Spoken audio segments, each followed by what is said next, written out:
The studio lights were steady, the coffee was poured, and the crew expected nothing but charm. Brad Pitt had been booked for the final segment of the show, a feel-good closer, the kind designed to fade into soft music and a smiling goodbye. But from the moment Brad stepped on set, something felt off. He wasn't angry, just focused, sharper than usual. He gave a quiet nod to the crew. No banter, no warmth. George Stephanopoulos welcomed him with a polished grin. Brad Pitt, always a pleasure. Let's talk art, legacy, and maybe just a little bit of controversy. Brad didn't smile back, and the moment they sat down, it was clear. Whatever this segment was supposed to be, it wouldn't stay polite for long. George Stephanopoulos opened with ease, flipping through his notes like the questions were harmless. You've spoken recently about power in Hollywood, about silence, about the stories that don't get told. Care to unpack that? Brad Pitt leaned forward slightly. What I said was that silence has never been neutral. It protects somebody. Always. George nodded. But some would say that kind of language encourages division, that it turns conversation into accusation. Brad didn't blink. If the conversation makes people uncomfortable, maybe it's the first honest one they've heard. That landed heavier than expected. George tried to recover. So you're saying your industry, your peers, have been complicit? Brad looked at him directly. I'm saying complicity is quiet, and quiet is what gets rewarded.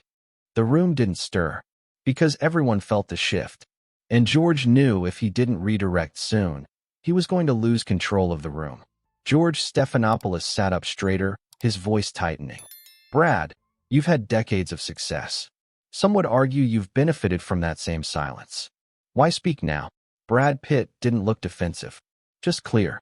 Because I believed for too long that being good privately was enough. It wasn't.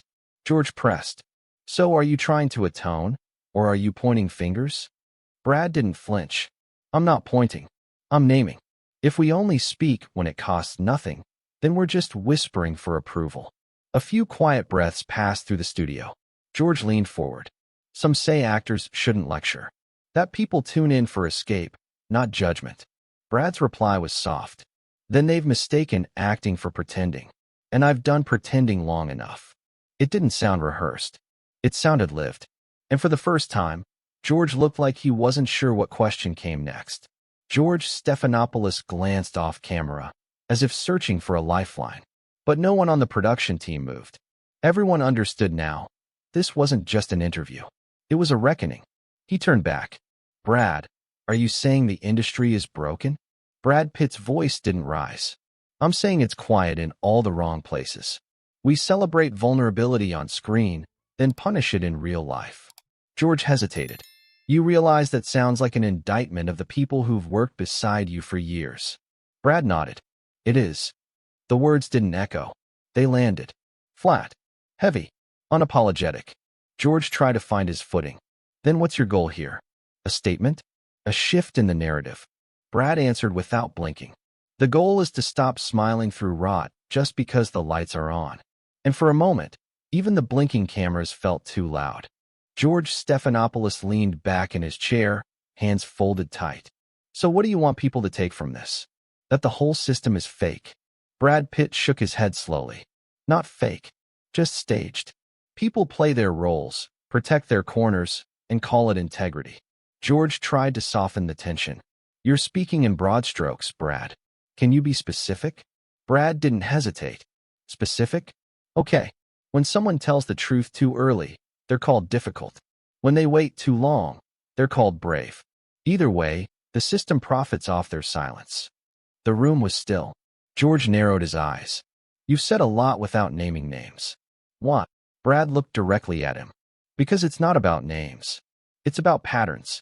And pretending it's about individuals just lets the machine keep moving.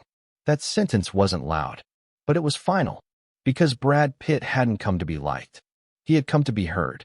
George Stephanopoulos took a deeper breath this time.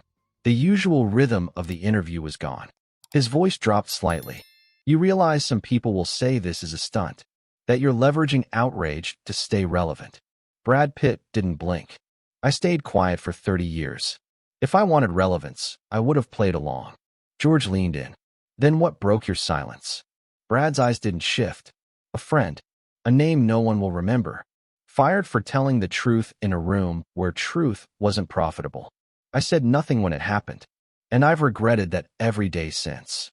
The control room didn't cut to commercial, because no one dared move. George's voice softened. So this isn't about politics. It's personal. Brad nodded once. Everything worth saying usually is. There was no anger in his tone. No blame. Just the sound of someone done with pretending not to see. George Stephanopoulos adjusted his tie, though it didn't need adjusting. You're choosing a dangerous moment, Brad. You know how this works. Speak too boldly, and the doors close. Brad Pitt looked calm. Then let them close. George blinked once. You're ready for that? Brad didn't hesitate. I built a career playing men who stood up. At some point, I had to stop acting. That line didn't hit like drama. It hit like truth. The audience stayed silent.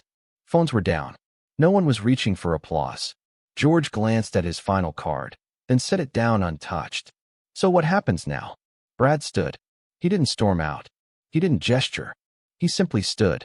What happens now, Brad said quietly, is that someone else watches this and decides their silence isn't survival anymore. And with that, he turned toward the edge of the set. Brad Pitt walked off the Good Morning America set without looking back. No publicist trailing him. No handshake waiting at the curtain. Just quiet steps toward a door that had never fully opened to truth in the first place. George Stephanopoulos remained seated, hands pressed together. The camera didn't cut away, because even the producers understood that something had just shifted, not theatrically, but permanently. No one rushed to fill the silence. The broadcast ended late. The outro music played without energy, and the next segment was dropped entirely. By noon, the headlines had arrived. Brad Pitt walks off GMA mid-interview. Pitt confronts Hollywood hypocrisy live. George Stephanopoulos caught off guard in on-air reckoning. But Brad released no statement.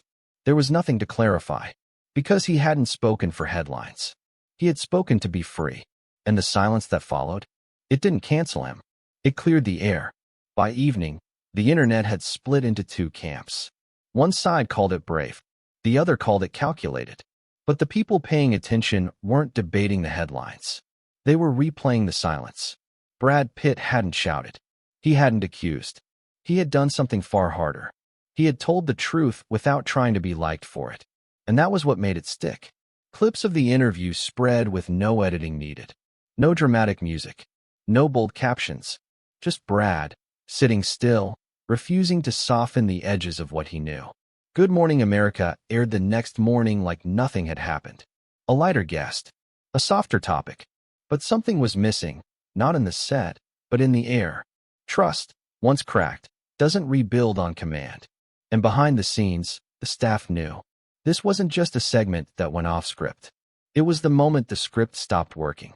Brad Pitt didn't post. Didn't clarify. Didn't appear on another talk show to explain what happened. He simply let the silence do what most interviews never allow, settle. When asked by a reporter days later if he would return to GMA, he paused, then said, "Only if the questions matter more than the format." Then he kept walking. That one sentence traveled farther than any press tour ever could. Because in an industry trained to perform, Brad had done the one thing no one expected. He had stopped performing. And that wasn't a scandal.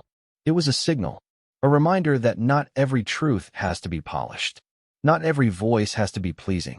Sometimes, a person just has to say what they mean, even if it means losing the room. And for those who watched closely, that wasn't a meltdown. It was a man choosing clarity over applause.